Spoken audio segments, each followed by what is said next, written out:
Hello friends and welcome back for another episode of Indie Impressions. My name is Nick and today we're going to be checking out another game from the LD27 competition with the theme of 10 seconds. This one is called Castle of Doom and it is a 2D platformer with some side-scrolling and a lot of very fast action. The goal here is we're going to have a set of, I believe it's 20 randomized levels, and I'm not sure if they're randomized like they're procedurally generated every time or they're just drawn from a huge set of levels, but our goal is to make it through as many of those levels as are thrown in front of us. In each level is 10 seconds. And it sounds like it would be simple, but, you know, it's kind of micro-platforming, and we're going to see how we do here, so let's give it a try. Alright, so first thing, we had a room full of thwomps. I understood that I was going to be running quickly, so there's probably going to be a lot of restarts in this episode. Thwomps coming down, we've got some sort of creepers chasing us. Everything is super fast action. We seem to fall into lava quite often here. So we're playing some sort of, I guess it's a lady here wearing like a green trench coat. Oh, where's the exit? Figured it was down there. And we need to run and jump and make our way through all sorts of obstacles, whether those obstacles are enemies, lava, various strange jumping patterns, and occasionally maybe just iffy controls, and in this case maybe that is a little bit of it.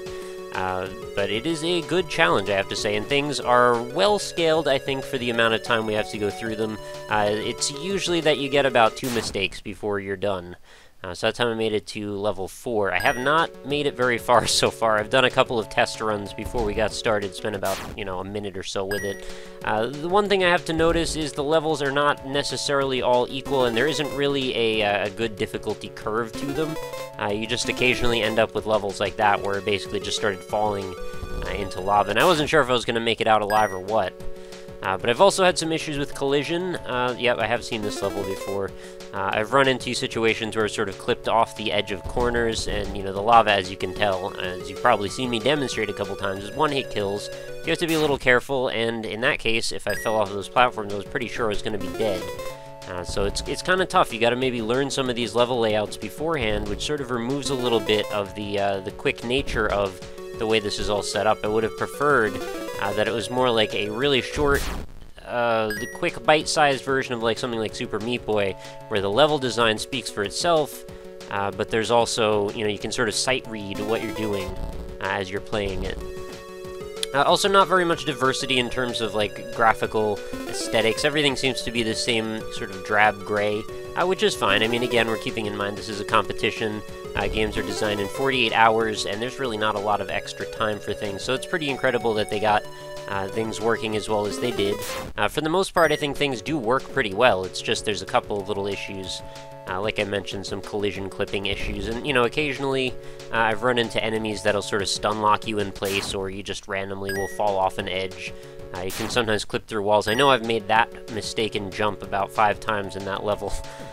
So I wonder what the pool of levels that this is drawing from might be. And also I wonder if this is the kind of concept that maybe would be expandable. Oh, alright, well I didn't understand what to do there. It might be an expandable concept where if you were to beat the first 20 levels or whatever is given to us in the first set, that maybe then they could introduce a new concept, like maybe you get a double jump or an air dash or something like that, a wall jump or something, to then further refine the situation, and it could become sort of like a tower climb type of thing. See, that one specific spot seems to have some collision issues. I seem to keep running into the corner there. That guy really looks like a creeper, doesn't it? So I don't know, yeah, I guess you just gotta get lucky occasionally. Some of these jumps are really not hinted at in any meaningful way, you just sort of have to hope that you land in the right spot. But as you may know, I'm a huge fan of platformers. It doesn't take a whole lot to really grab my attention when it comes to platformers, and I feel like this concept is definitely onto something great.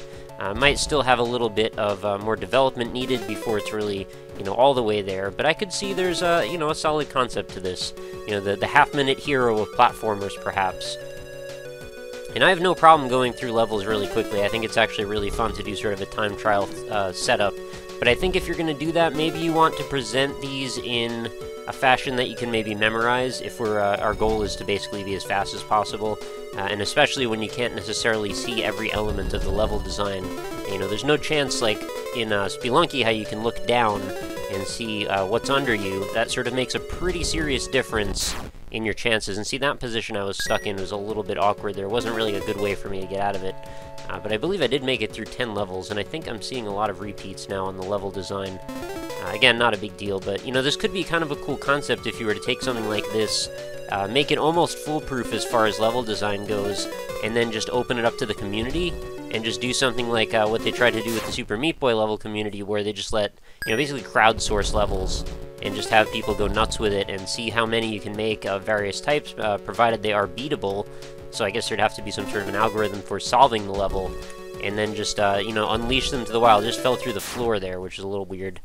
But like I said, it's not perfect, and it doesn't have to necessarily be perfect. That is part of the understanding here whenever I look at these LD games. They're not necessarily going to be 100% all the way done. They're a lot of times more prototypes. They're just something to give you the feeling of what it is that we might expect from a full version of something like this. And there are actually some kind of cool little characters in here. The art style is cute enough. Sort of a chibi, miniature sprite art. And I think it works, I'd say. Reminds me a little bit of, like, the Robot Loves Kitty games, maybe. A little bit of, like, Legend of Dungeon or Tiny Plumbers, perhaps. And it's nice that there's so few animations in a way. It almost augments the art style. I think makes it even more adorable. But then again, it seems a little bit at odds with the main character plunging into lava and turning into a skeleton. Yeah, I've definitely run into this level a few times. I should be pretty well versed in it by now, you'd think. Also, still not quite 100% on exactly the inertia that I get as I traverse some of these platforming segments. It seems like sometimes the amount of height that I can achieve when I jump is not always consistent. It's nice that you don't seem to... Oh, come on now with that.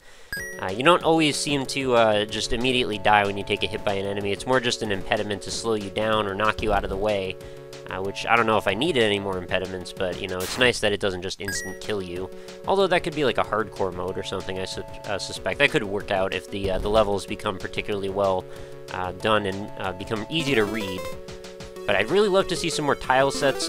Progression would be awesome if it felt like after every 5 levels or something, the look of the game might change a little bit. Some sort of a mix-up on the formula. But it is cool that it starts out at such a...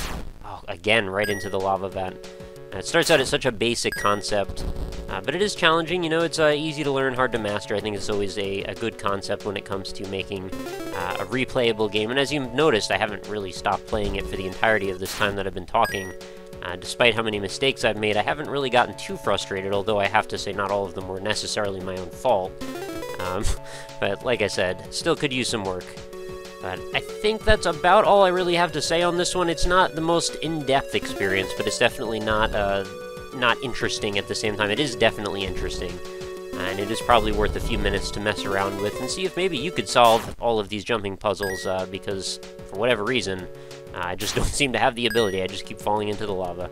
So, little bite-sized platformer, something I'd like to see more of, and perhaps more development in this space inside of the platformer subgenre. I imagine there's a lot of really cool stuff that could be done here. And in a way, it sort of reminds me a little bit of the one Adult Swim game. The name is escaping me, but yeah, Super House of Dead Ninjas, where basically everything is distilled down to just really, really fast-paced platforming, and your ability to... Oh, I thought I had that one. Your ability to really, really quickly sight read what is in front of you and be able to handle it is sort of rewarded by the way the game is formed around. In this case, it sort of seems a little contrary to that concept, but I think if it was developed in that vein, it definitely would be more to the game's strength. But I think with that, we will wrap up the episode. Go check this one out. Castle of Doom, totally free, as are all of the LD games, so if you want to go check it out, the link's going to be right in the description. I believe there's a web player version as well as a downloadable client. It is a Java game as well, so you do need the requisite Java files if you're planning on playing this one. Ah, that's frustrating. I just cannot make it past that one level. Commenters, you're probably flipping out by now that I've died that many times on the same one. I understand. But yeah, go check it out. Let me know what you think. What would you have done differently to improve on this experience if you were the one designing this? I'd like to hear your opinions on this. I have a feeling probably there's going to be a few people echoing some of the same sentiments. But, if they were given more time, I assume probably the developers might make some of those same adjustments as well. So there is always the chance that a game is started in the LD competition, gets brought on, becomes popular for whatever reason, and then the developers continue to work with it. So that's always a thing that I look out for, and any time when that happens, I'm always curious to hear where that goes if that concept does get developed further. So if this ever turns up later on, I'd be happy to look at it again, with a little bit more. I could also see a co-op game of this working out pretty well. So Seemed like I just died all of a sudden there. Was I really out of time? Probably was. But anyway, that's going to pretty much do it for today's episode, so thank you everybody for joining. If you want to go check this game out, like I said, links are going to be right in the description, as well as all of my social media links. So if you want to check out more episodes in the series, I have over 500 other games that I've checked out. You can see them right over on my website, which is indie-impressions.com, if you don't feel like using the playlists right here on YouTube. But I do have all sorts of categories and tags if you want to look at things up in depth and perhaps search out specific types of games. For example, all of the ones from the LD competition, those are all tagged neatly so you can see them. But if you enjoyed the episode, please feel free to leave any support you can. Comments and likes are always recommended if you think that's something I deserve. I do appreciate them very much, and I'd love to hear your opinions, like I said earlier, so please do leave a comment if you'd like. But that is going to pretty much do it for today's episode. Remember to come back again tomorrow, because I do a new episode every single day without exception, and I want to keep continuing to do this series off long into the future, provided you guys are still enjoying it. So I'd love to hear from you, and I hope you have a great night. Take care, guys.